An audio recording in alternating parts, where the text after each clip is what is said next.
it's Gabriel here today to make a video in poor lighting. No, I'm kidding. I'll set up my lighting in a minute. But as I'm sure you saw in my most recent video, I will be adopting a leopard gecko in this video. So first, we're going to set up this tank. I do not have all the supplies yet. I have some of them. I have a bottom, a humid hide, and ignore those bowls.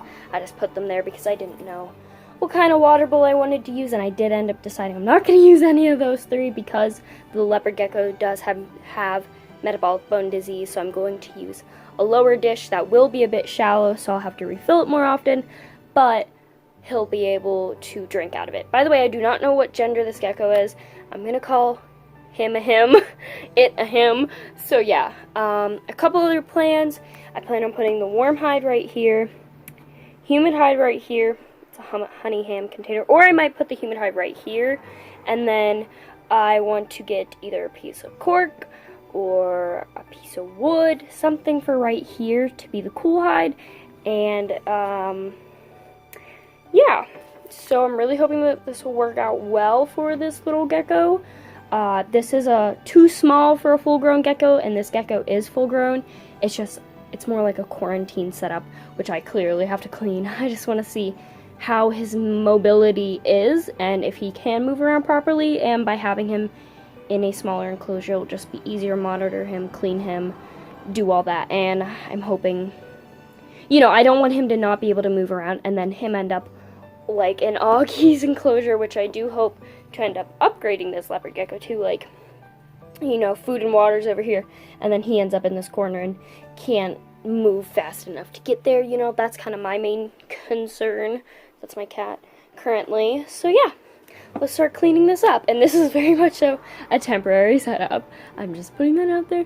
Right now, this leopard gecko needs a good home, and that is why we are giving it to him.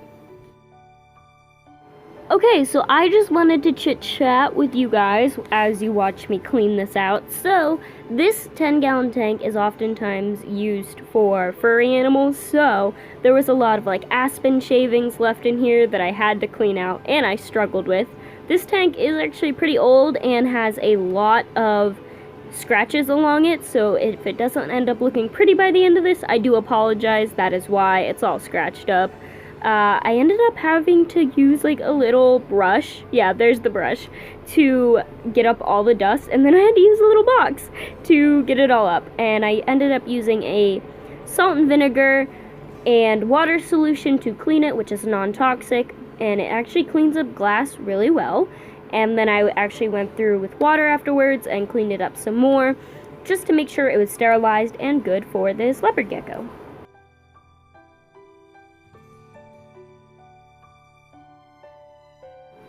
Another thing is that this ended up being too short and cut wrongly, so I had to put paper towel on the one side, which is fine because I felt like that might be an area where he poops more, because that is where his warm hide is going to go, and maybe it'll feel more cushiony, although it's just paper towel.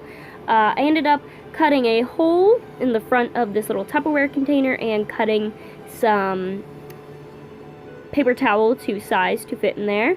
And I added a little water bowl, which is pretty low down to the ground, and yeah, that's what we ended up doing. Hi, so yeah, I'm back. It has been a little bit of time since I first started cleaning out the leopard gecko cage and setup, and today is Wednesday, and pretty much I'm going to be going and picking up the leopard gecko today, which is very, very exciting. I'm going to be going and picking him up today because the woman works Tuesday till Thursday till 6. So, I just wanted to get him as soon as I could, although I could have gotten him Tuesday, yesterday. But I decided to wait just a day because I wanted to make sure the heat mat would arrive. It didn't, so I'm gonna just use a human heat mat. It'll arrive tomorrow. The leopard gecko will not die within that amount of time. Don't be over dramatic. The leopard gecko will be fine, be safe, and be warm without being too warm because this heat mat does have different settings. So yeah, that's what we're going to be going and doing. So yeah, wish me luck.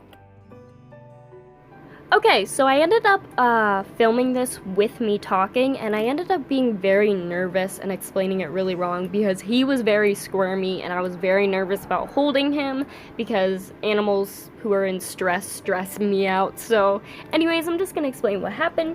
So I went to the pet store where they were, and the woman knew a lot about leopard geckos. She clearly was trying and wanted these guys to get better. Of course, they still weren't in proper housing requirements. They were together for one, so they were cohabbed, and they actually were snuggling, and that is actually a sign of dominance between leopard geckos. And they were on some sort of dirt substrate, so, you know, that's also not good. But she clearly was helping them, and let me tell you, she helped them a ton. 2 months ago, these guys were emaciated and horrible looking. This guy is now a lot thicker, a lot better looking, and just overall healthier. But he definitely does still have a long way to go in the sense that he is stuck shed on his toes, which is probably caused by the fact that he has improper movement in his arms. As you can see in this clip, he cannot use his little hands, so he can't get the shed off of them. And as you can also see by his tail, there is a little bump onto his back. That is also a deformity from metabolic bone disease, which is very common in animals with MBD. So yeah, he does have a little bit to go, but I have faith that he will get better. And even if he is a special needs gecko for most of his life, I feel like he can end up having a very good, awesome, and healthy life. So yeah.